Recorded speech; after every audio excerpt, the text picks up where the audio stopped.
Welcome back, everybody. Steven here, Northwest Small Batch Brewing, and hopefully you can hear me all right. I have the dishwasher running. It's actually cleaning a brew basket at the moment, so it's appropriate that it's running.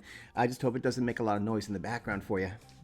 And this is a result of that. This is my Munich Frankenbeer, Franken Ale, surprise beer, whatever. It's just a thrown together, use up some ingredients kind of beer. Turned out fantastic. I'll put a link up in the corner to the full video if you want to see that and get the recipe. Anyway, today's video is on hop bitterness. It's hop. Here's a hard word to say. Boy, I can never say this right. Let's see.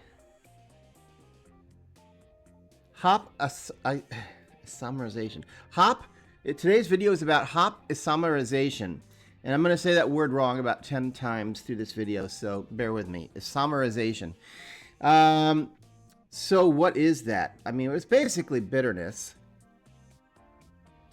This is one of those topics where I think it just helps to know a little bit, about the whole process of how everything works in beer making, because you can't improve your beer making if you don't have a decent knowledge of how all the different parts go together, all the chemistry and everything.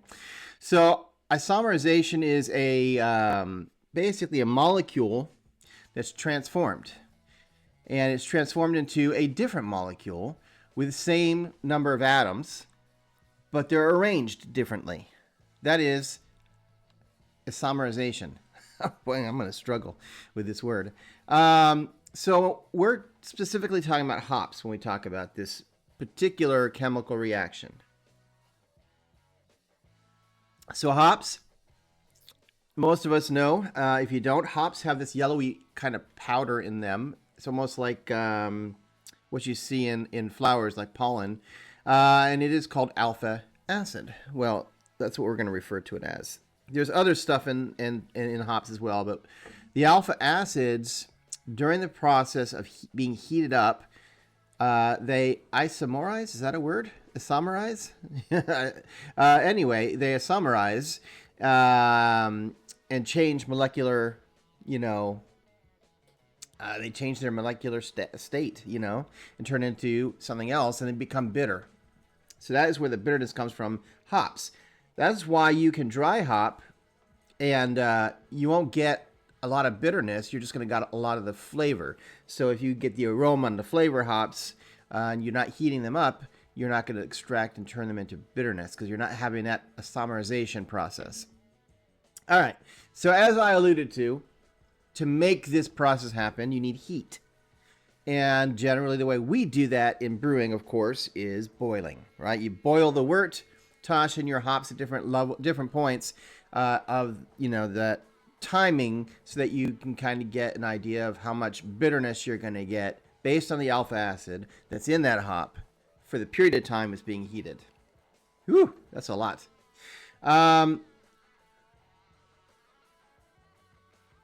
So there's a lot of points where you can add the hops, right? Because depending on where you put them during your boil is going to add different amounts of bitterness. Now, you have your 60-minute additions, your 30-minute additions, your 10-minute or 15-minute additions, your flame-out additions, all that stuff, right?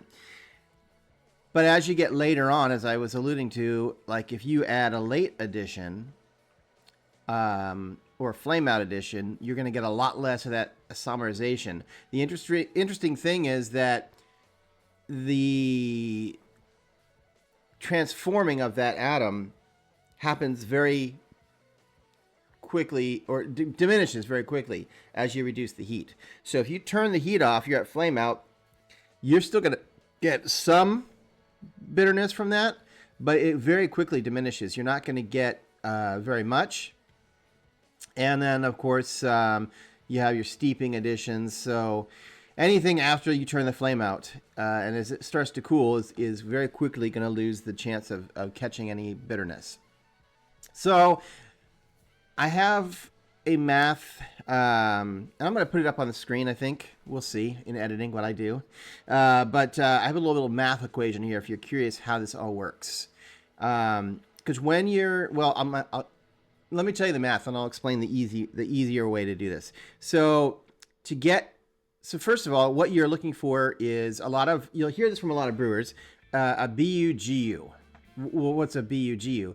That's your bitterness ratio, right? That is your IBUs, your bitterness units. BU is bitterness units, so IBUs basically. And GUs is your gravity units, right? So it's this ratio of bitterness to gravity. And mathematically, that's exactly how the math equation works, right? You have your IBUs. Let's use an example. Let's say you have 30 IBUs, okay? I'm talking about your whole beer, right? You want your final beer to be end with 30 IBUs. And we're going to divide that by the original gravity of the beer times 1,000. All right, but we're going to use just the second half. So if you have let's say your original gravity is 1048, you're just going to use the 048, like the 0.048. So 30 IBU, the top number, divided by 0.048, the bottom number, times 1,000, right? So 0.48 times 1,000 divided by 30. We can. It's like 0.62 something. We'll just round up to 0.63.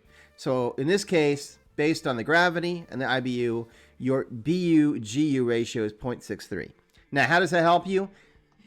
You can look up charts online and see what kind of ratios you should have for different styles of beer.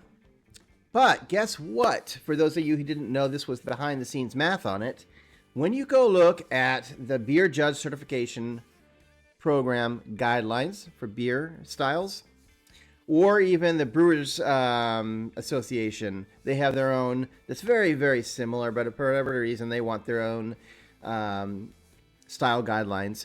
In those guidelines for both, it shows you a range for IBU, bitterness, right? That bitterness range is absolutely correlated to this BU-GU. And that's based on the lowest end of the your original gravity to the highest end of your original gravity that would fit within that style.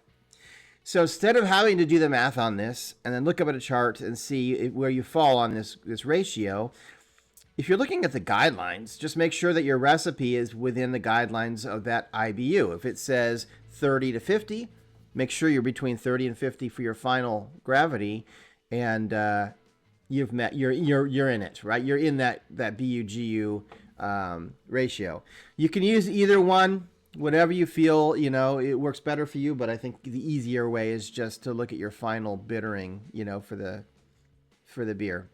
By the way, one last thing to mention before I let you go. We're talking about perceived bitterness here.